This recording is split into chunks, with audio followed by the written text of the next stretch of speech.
What's good with y'all, man? This your boy D Weezy, and welcome back to So Random. Now, today's video, I feel like ranting about my job because I haven't done that in a little bit. I come to bring to you my biggest pet peeves, part 2. For those you didn't know, I did make a part 1 of this. I'm gonna try to find that video right now and put it in the description down below so you can watch it. So, without further ado, let's get right into it. Now, we all have our moments. We all have our days and stuff where we see things that happen at our workplace, our designated workplace. It then just makes you think back like, do I really need this? Is this really necessary? I'm overthinking. We just be having these thoughts in the back of our head, just reminiscing about why this job is how you feel about it. I have a couple pet peeves. Well, a couple more pet peeves that I had to happen to me recently that made me feel that way. The first one is, for this first one, I'm going to just put this in a story mode type of thing. So imagine you're a stalker, you get called up by one of the cashiers to be like, hey, need customer service on whatever register they on. You, as a stalker, you go to that register. You know, usually you just help them bag when you see stuff that you know is probably like $200, $300 worth of groceries and stuff. You know, you separate the cold stuff from the regular stuff. You put the bread by itself. You put the eggs by itself because how fragile they are. You know, you doing what you're supposed to do. So you get to the end of the bagging. Total might come out, let's say, $280.43.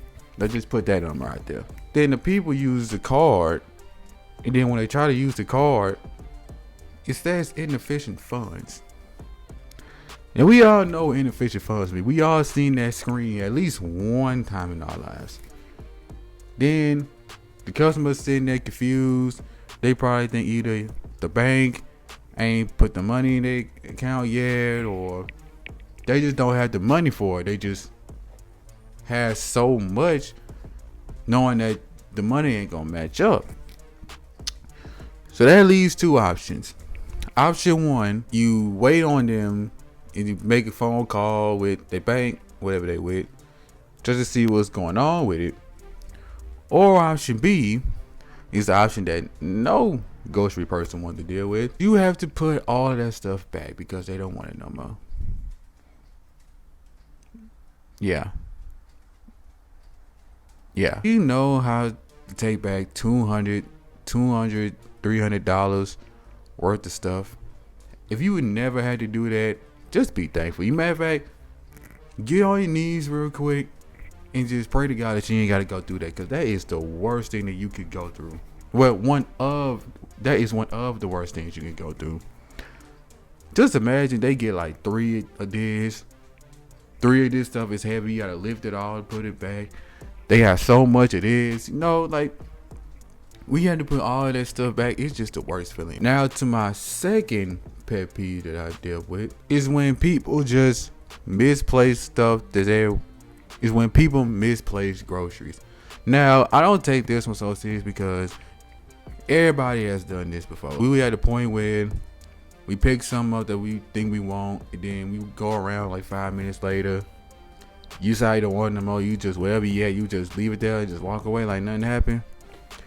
The only thing with that, with me, is that, let's say you grab something from aisle 6, and then you go out and chilling, you at aisle 5, and then you see something there, and then at some moment you just decided that you don't want the stuff that you got from aisle 6 no more. And then if you go to aisle 6 to put it back where it was, that's one thing. It's another thing when it's like you grab something from aisle 1 and you go all the way to aisle 10, and then you decide you don't want it no more. So all the stuff that's on aisle 10, you just gonna put the stuff you got from aisle 1 on there, and you just walk away. And then I have to, and then the worker has to just see it and then go all the way to aisle 1 and put it back to where it was. And then sometimes it be frozen stuff too. Like, imagine putting, let's say, a bag of shrimp Y'all be putting a bag of shrimp where the ramen noodles be at, or y'all be putting a gallon of milk to where the chips be at. Like it's stuff like that. It just, it's crazy. Don't let the stuff that y'all be getting end up being broken or torn or open up and stuff like that. That's even worse, cause we gotta throw that stuff away. I have a feeling that some managers don't like when stuff gets broken and stuff. That means they can't sell it, stuff like that. So you know how that stuff go. That was me putting a little quick video for y'all real quick. I just want to let y'all know, y'all, for my workers out there, for my grocery workers, you ain't gotta work at a grocery store. You can just work at any job. Do you see crazy things happen? Do you see like every once in a while or oftentimes?